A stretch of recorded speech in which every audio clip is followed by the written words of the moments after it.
I bred a ton of fish this summer and I needed a place to put them all. On top of this, I have to keep them separate and I don't have a ton of room. Most of my small fish room is taken up by legit fish food headquarters, the feeding trials that I'm doing, as well as the big aquarium, the 6-foot water box that has the Millennium rainbow fish in it. So I had to get creative and figure out how to get as many small tanks in as possible. So that's what I'm going to show you today, how I did it and how you can do it too if you're also low on space.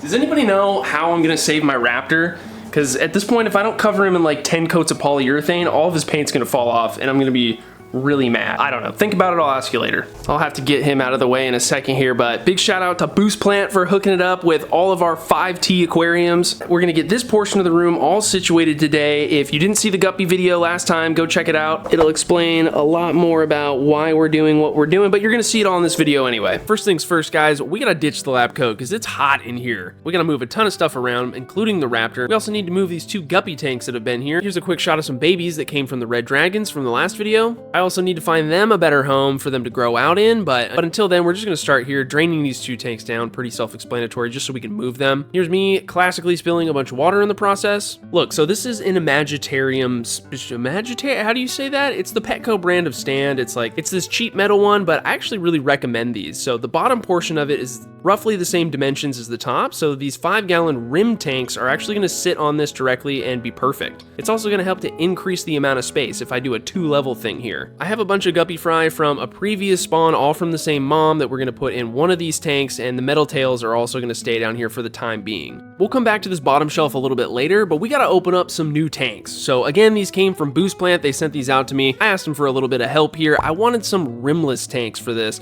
at least the top, because that's going to be, you know, sort of the main show here, and I just thought it would look really nice. It certainly doesn't matter though. I made sure to pick out tanks that were going to fit perfectly for what I'm doing. Got a t-shirt in one of the boxes. That's pretty cool. They also threw in some microfiber cloths for me, which is always a nice thing to have. I picked the 5T aquarium for this. It comes out to about 5.4 gallons. And if I stack them the long way, I can fit 5 of these things on this 48-inch stand. You're gonna notice that there is a little bit of overhang. That's not a big deal for the small volumes of water we're doing here. I wasn't gonna be able to find anything that fit absolutely perfect.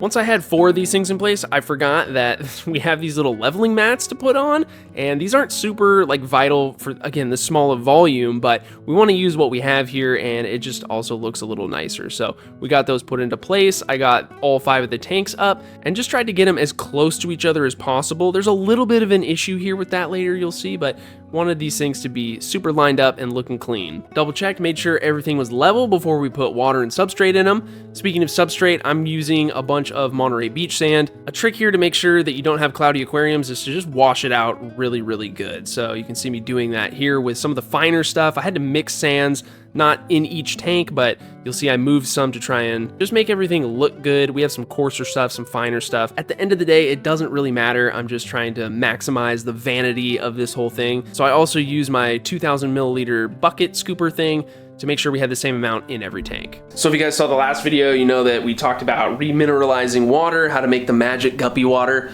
to get them to breed. But these tanks aren't gonna have a ton of guppies in them necessarily, still kind of figuring it out. It's actually gonna house a bunch of the rice fish, which some of them I have in hard water conditions and others I don't, so I don't need to remineralize all of these tanks, but I do need the water to be warm and not whatever the tap is, like 50 degrees. And since we only are working with 2 5-gallon buckets, one of which is empty, we're gonna have to fill these up and then just let them come to room temperature, which is about 80 degrees in here. So I'll be doing that, and then I'll see you in like 9 hours or however long it takes. This is super riveting content, isn't it, guys? But one thing that I did want to bring up is that when you stack tanks right next to each other like this, specifically rimless ones, you are probably going to get some water in between them. And it's not like a bad thing really, other than you might notice it. I wonder if you could put a little silicone on this just to prevent that. Again, doesn't really matter, just wanted to throw it out there. We should probably dechlorinate this water. I always use the Fritz Pond Guard because it's a more concentrated version. A cap of this does 20 gallons. So for these little 5-gallon-ish tanks, we just put a little drip of it. It's also going to get chloramine out if you have that issue. In the process here, I noticed we had this bald spot in the corner of the room, so I needed to move a pond inside anyway, so grab the koi madakas and that's going to be their new home. All the tanks are looking super clear right away. We come out the next day and we're looking at 72, 73-ish degrees, so we're ready to move on. But first, we got to do that remineralizing I talked about. So again, this was the whole point of the last video. You guys pointed out that if I wanted KH and GH, I should probably look into the salty shrimp stuff, and so I did, but this stuff is crazy expensive, so probably going to stick with the salt for the time being and just not worry so much about KH. We should probably also filter our aquariums, although the goal is to not. These are the green ones. You know where these came from. They're super durable, apparently, too, by the way. So we just go through and plop all these in. We'll be hooking them up here in just a second, but before we do that, we need to seed them with some bacteria. Luckily, I had a sponge just hanging out in the holding tank. Grab your new filter and perform the slap method, okay? Or pretend like they're two dinosaurs that are having a one-night stand, like, you know, whatever. Even though this wasn't actively a part of the filter, it's still gonna have nitrifying bacteria on it, and it's gonna accomplish what we want it to do. But beware, because depending on where your sponge or piece of filter comes from, you might accidentally introduce something to your new tanks that you don't want to. So you can see here, some duckweed came in off of that sponge rubbing. And so if you're a person that doesn't want to have those issues, you can of course use some nitrifying bacteria. You know where this was going. The Fritz stuff, I use it all the time. It's going to accomplish the same thing. It's just up to you. So when it comes to powering the sponges, we're of course using an air pump for this.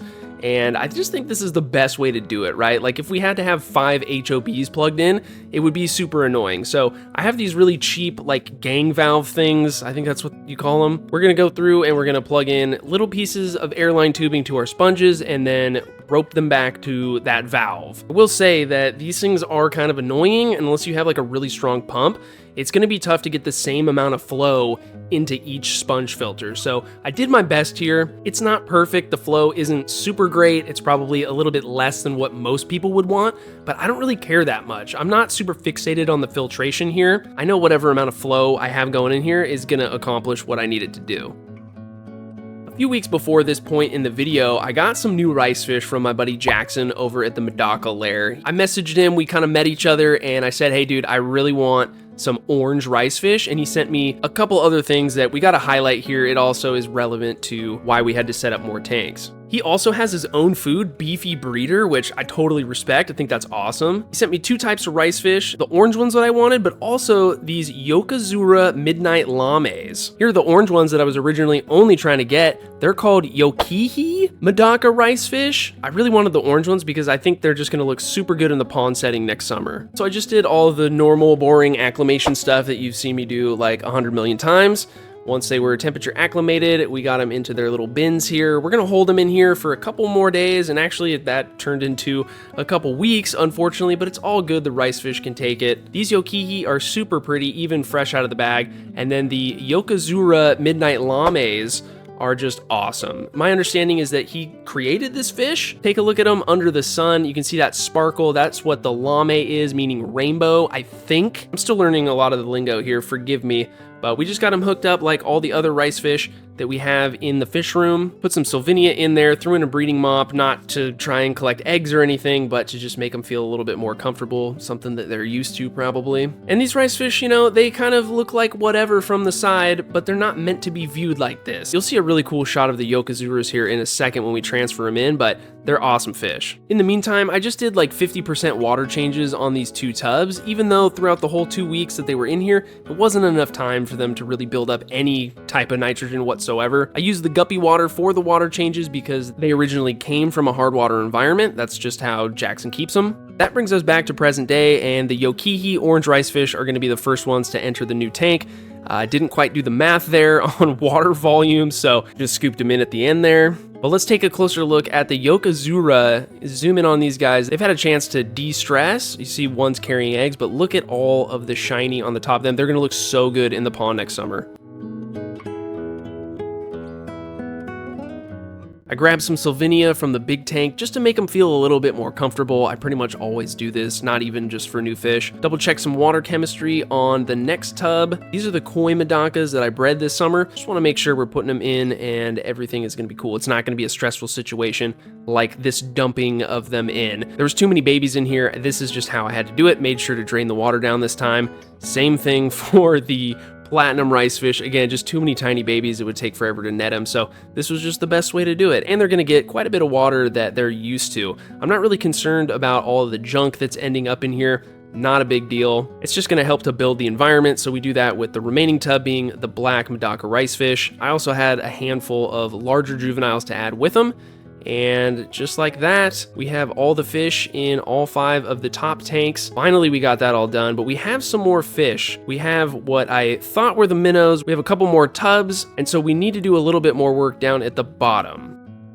Fast forward a couple days, and here's the new fish room setup. So with this, I just pull this off, slide it down here, and we now have access to our tanks down below. We just needed more space for more fish. Everybody up top is doing good, even with the super low flow. I mean, with these small numbers of fish here and them being super little like this, filtration just isn't something that I'm super concerned about. It's gonna happen. We got everything labeled here so we can remember, even though it is pretty easy to keep track of. There's not a ton of fish. And we got everybody set up down here. So we have some guppies that were born on 9/5, all from the same mom. They're chilling. Still have our metal tail guppies down here. We need to find a more permanent home for them. I also need to get more sponge filters. I'm going to do the exact same thing down here. I'm just waiting on the little connectors that actually clip onto the back of the tank. For some reason, the ones that I bought aren't Amazon Prime, so they're taking like 2 weeks to get here. We did quite a few things to this bottom section to get it all ready. So I had this piece of particle board that I cut to fit. Didn't really need to have this down here. Like the tank sat with nothing down there, but I knew I was gonna have a little bit of space. Like I think I could probably fit one more tank in here. It might be really tight, but it's always nice to have a little bit of space just to put stuff. Just spray painted it black so it would blend in a little bit. I'm still not sure if I'm gonna keep that cover on here full time or not. And then I went through and I drilled some holes in the under part here, put some zip ties. We're eventually gonna hang a light here. I think we're gonna do that now. Got this 36-inch aquarium co-op light, the same one that's up here actually. Granted, this thing is on like one of the lower settings, but this isn't putting off any heat at all. I'm always really paranoid about light fixtures and heat just because I tend to keep so much stuff on top of them. I know that's not really the circumstance here, like we're not gonna be putting anything on it, especially this one, but it's just a nice thing to know and not to have to worry about. But we need to get our minnows in this tank. I think they're ready to graduate from this bowl. They're just getting a little too big, almost ready for what I need them for.